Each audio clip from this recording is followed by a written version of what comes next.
Assalamualaikum warahmatullahi wabarakatuh. Perkenalkan, nama saya Dava Jiven Agustin Putra Wayudi. Bisa dipanggil Dava. NIM saya 1010924032. Maksud saya di video kali ini saya akan mempresentasikan apa saja yang telah saya dapat di eh, Telkom University semester 1 pelajaran fisika. Di sini saya akan menjelaskan secara singkat saja. Oke, jadi yang pertama, diferensial dan integral. Apa sih diferensial dan integral itu? Kita langsung masuk ke besaran fisis. Jadi, setiap keadaan fisis dari materi selalu dinyatakan sebagai fungsi matematis dari besaran lain yang mempengaruhinya. S sama dengan F, buka kurung X1, X2, dan seterusnya. S menyatakan besaran yang diukur, sedangkan XI menyatakan variabel yang menentukan besaran S. Sebagai contoh, gaya interaksi antar dua partikel bermuatan F ditentukan oleh besar bermuatan pertama Q1. Besar muatan, besar muatan, oke sebentar.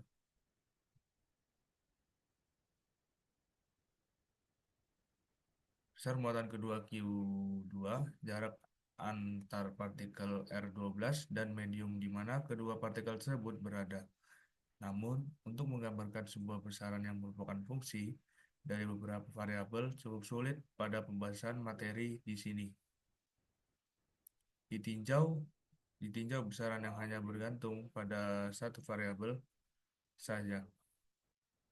Selanjutnya kita masuk ke diferensial. Diferensial atau turunan pertama kali dibahas untuk menentukan garis singgung dari suatu kurva. Masalah ini sudah dibahas sejak zaman Archimedes, sekitar abad ke-3 sebelum Masehi.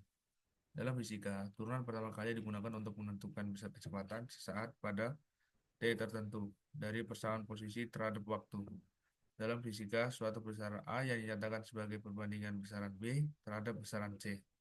Oke, itu untuk materi yang pertama. Untuk materi yang kedua, yaitu kinematika. Oke, kita masuk ke penjelasannya.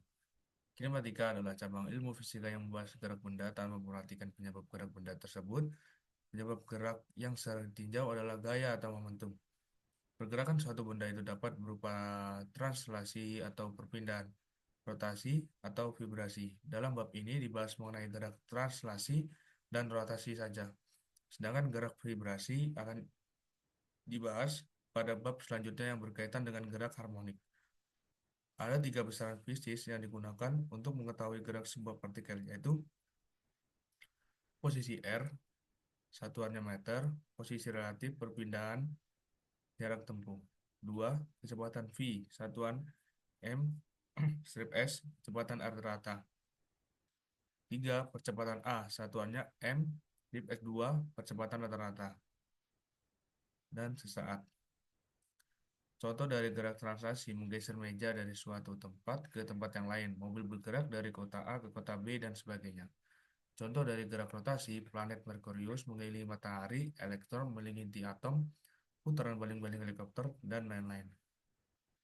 Posisi, suatu perpindahan benda dicirikan oleh perubahan posisi dari benda tersebut. Perubahan posisi benda selalu dinyatakan dalam parameter waktu. Sebagai contoh perjalanan sebuah bis dari Bandung ke Jakarta. Oleh karena itu, posisi benda adalah fungsi dari waktu posisi. Oke, itu untuk materi yang kedua. Untuk materi yang ketiga, itu gerak dua dimensi dan tiga dimensi. Oke, kita masuk. Di sini kita melihat rumus dan juga contohnya. Dua dimensi. R dalam kurung T sama dengan X dalam kurung T, I plus Y dalam kurung T, Y. Contoh. Di sini kita lihat contohnya. Kita ambil salah satunya saja. R dalam kurung T sama dengan TI plus buka kurung T plus 1 tutup kurung J. Itu untuk yang dua dimensi. Untuk yang tiga dimensi itu ada R dalam kurung T, X dalam kurung TI plus Y plus Y, T, J plus Z dalam kurung T. Contohnya kita ambil salah satu lagi. R dalam kurung T sama dengan TI plus T plus 1 J min K. Oke, kita masuk ke kecepatan. Besaran lain dalam gerak translasi yang menyatakan perubahan posisi terhadap waktu adalah kecepatan. Umumnya posisi dinyatakan dalam bentuk vektor, kecuali untuk gerak satu dimensi, maka kecepatan juga merupakan besaran vektor. Kecepatan sebuah benda sama dengan turunan pertama dari posisi terhadap waktu. Oke, di sini ada rumus dari kecepatan. Rumus dari kecepatan adalah V dalam kurung T sama dengan IR dalam kurung T per dt. Oke, sini kita lihat kecepatan rata, rumus-rumusnya. Persamaan posisi dapat dinyatakan R dalam kurung T sama dengan R plus V. Oke, setelah itu kita lanjut ke materi yang keempat, yaitu dinamika macam-macam gaya. Dinamika adalah cabang dari mekanika yang mempelajari gerak benda ditinjau dari penyebabnya. Dinamika benda tidak lepas dari hukum Newton, yaitu A. Benda akan diam atau ILB jika gaya resultan yang bekerja pada benda tersebut sama dengan nol. B. Percepatan benda berbanding lurus dengan resultan gaya dan berbanding terbalik dengan massa benda. C. Jika suatu gaya aksi diberikan pada suatu benda, maka benda tersebut akan memberikan gaya reaksi yang besarnya sama, tapi arahnya berlawanan. Kita masuk ke gaya gesekan. Gaya inilah gaya yang terjadi akibat adanya gesekan antara benda yang ditarik oleh suatu gaya aksi dengan alasnya. Arahnya selalu berlawanan dengan arah gerak relatif benda. Ada dua jenis gaya gesekan, yaitu gaya gesekan statik dan gaya gesekan kinetik. Jika sebuah benda ditarik oleh sebuah gaya pada permukaan kasar dan ternyata benda tersebut tidak bergerak, maka pada benda tersebut bekerja gaya gesekan yang besarnya sama tetapi arahnya berlawanan. Gaya ini adalah gaya gesek statik. Oke, kita masuk ke gaya gesekan lagi. Jika gaya F diperbesar, maka Fs juga membesar sampai nilai maksimum, di mana jika gaya F diperbesar lagi sehingga lebih besar daripada Fs maksimum, maka benda bergerak Fs max sebanding dengan gaya normal benda dan suatu konstanta, yaitu koefisien gesekan statik. Oke, kita lanjut lagi. Gaya gesek kinetik. Untuk gaya F lebih besar daripada gaya gesekan statik maksimum, benda akan bergerak dengan kecepatan A. Jika benda bergerak, maka gaya gesek yang bekerja adalah gaya gesek kinetik yang besarnya sebanding dengan gaya normal benda dan suatu konstanta, yaitu koefisien gesekan kinetik. Nilai selalu lebih kecil daripada ini. Juga S. Oke, lanjut ke materi yang kelima. Dinamika rotasi. Oke, kita lihat sini. Perpaduan gerak translasi dan gerak rotasi atau gerak menggelinding. Pada gerak translasi, titik sentuh bola selalu bergerak terhadap lantai. Bola tergencil dan terjadi jika lantai licin. Ini adalah contohnya ya. Oke, kita lanjut. Jika gerak translasi dan gerak rotasi tersebut dimiliki secara bersamaan oleh bola, maka menghasilkan gerak berikut.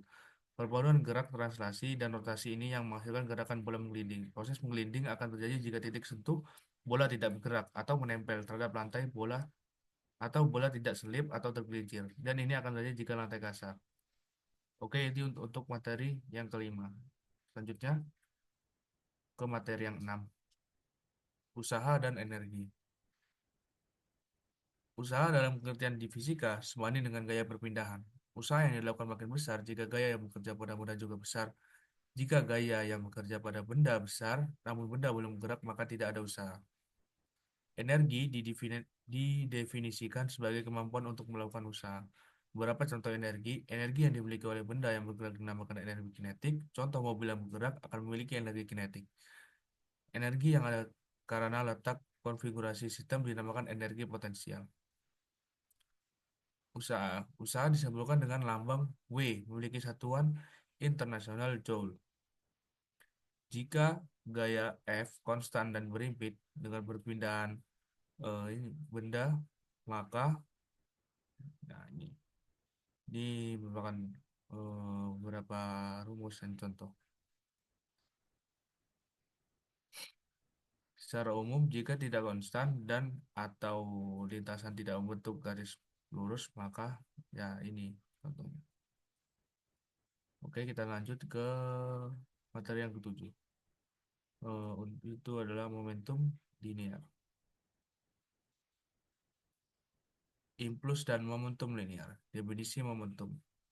Momentum linear atau ditulis momentum saja adalah kuantitas gerak yang bergantung pada massa dan kecepatan benda. Momentum adalah vektor dan besarnya disimbolkan dengan P memiliki satuan kilo. Definisi impuls. Secara matematis, impuls didefinisikan sebagai integral dari gaya yang bekerja pada benda terhadap waktu. Impuls juga bersama vektor disebutkan dengan I memiliki satuan ns. Hukum Newton dalam impuls. Hukum Newton dapat ditulis kembali dalam bentuk rumus ini. Jika gaya F tersebut diintegralkan untuk seluruh waktu, maka persamaan di atas menjadi, nah ini, dengan P adalah momentum akhir, PO momentum awal, V kecepatan akhir, dan VO kecepatan awal. Atau dengan kata lain, impuls adalah perubahan momentum. Oke, itu untuk yang materi kedua. Nah, sekarang kita masuk ke materi yang 8. Gerak rotasi part. Oke, ketika benda berotasi terjadi perubahan posisi sudut, perpindahan sudut, sudut yang dibuat benda yang berotasi selama selang waktu tertentu. 0 sama dengan S per R atau panjang busur dan jari-jari. Sudut diukur dalam radian. Perpindahan sudut diukur dalam benda yang berputar. Jadi dilihat di sini adalah posisi sudut akhir dan di sini adalah posisi sudut awal. Oke. Laju sudut rata-rata sama dengan laju perubahan posisi sudut terhadap waktu. Kita lihat sini, ini adalah perubahan sudut dan ini adalah waktu. Oke, kita lanjut. Besar laju linier dan laju sudut yang memiliki satu lingkaran. Nah, ini adalah merupakan uh, rumus.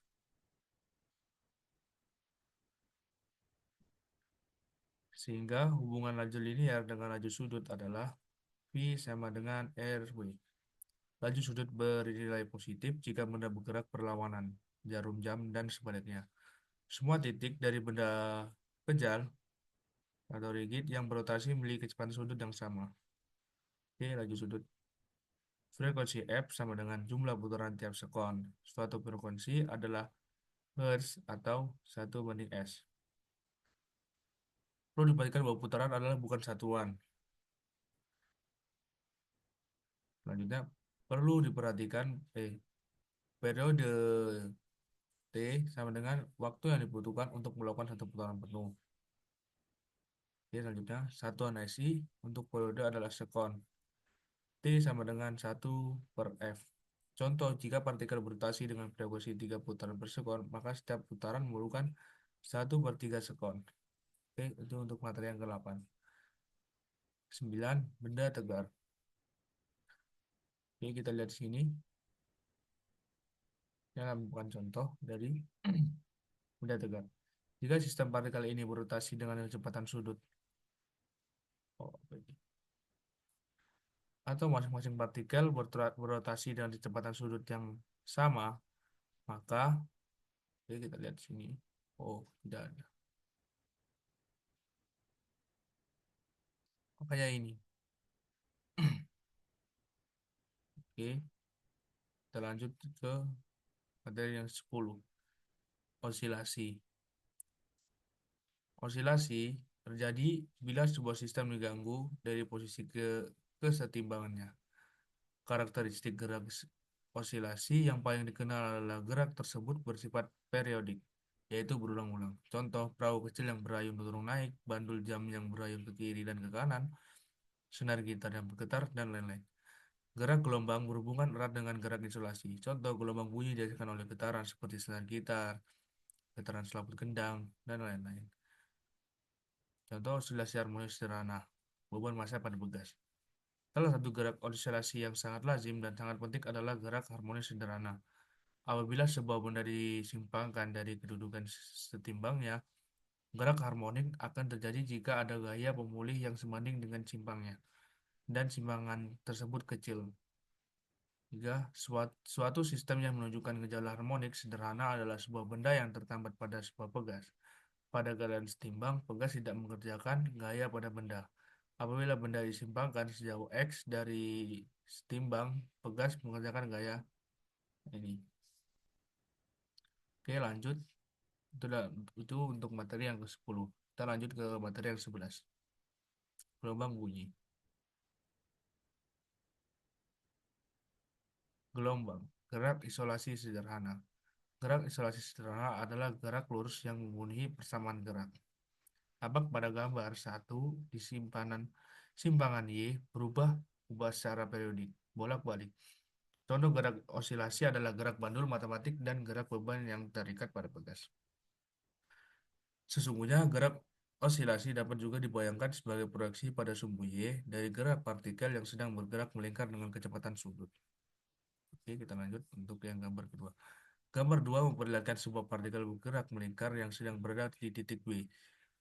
Perhatikan proyeksinya pada sumbu Y dan pemetaannya pada grafik gelombang sinus. Dapatlah dibayangkan bahwa proyeksi partikel pada sumbu Y adalah gerak osilasi. Pada persamaan 1 di atas, argumen disebut fasa, sedangkan Y menyatakan simpangan. A menyatakan amplitudo, B menyatakan frekuensi sudut, T menyatakan waktu, dan menyatakan fase awal. Oke, lanjut ke gejala gelombang. Sebuah gelombang dijadikan oleh adanya perambatan energi melalui suatu medium, tetapi medium itu sendiri tidak ikut merambat. Contohnya adalah gelombang tali, gelombang air, gelombang suara. Untuk mengamati gelombang tali dapat dilakukan dengan mengikatkan tali pada paku tembok, kemudian ujung lain digerakkan naik turun. Gambar 3 menggambarkan sebuah gelombang tali. Bila pada suatu tempat pada tali itu kita tandai, misalnya dengan mengecatkan warna putih, ternyata tanda putih itu hanya bergerak naik turun saja, tidak bergerak sesuai arah perambatan gelombang. Oke, itu untuk materi yang ke-11. Kita lanjut ke materi yang ke-12. Gelombang harmonis sederhana.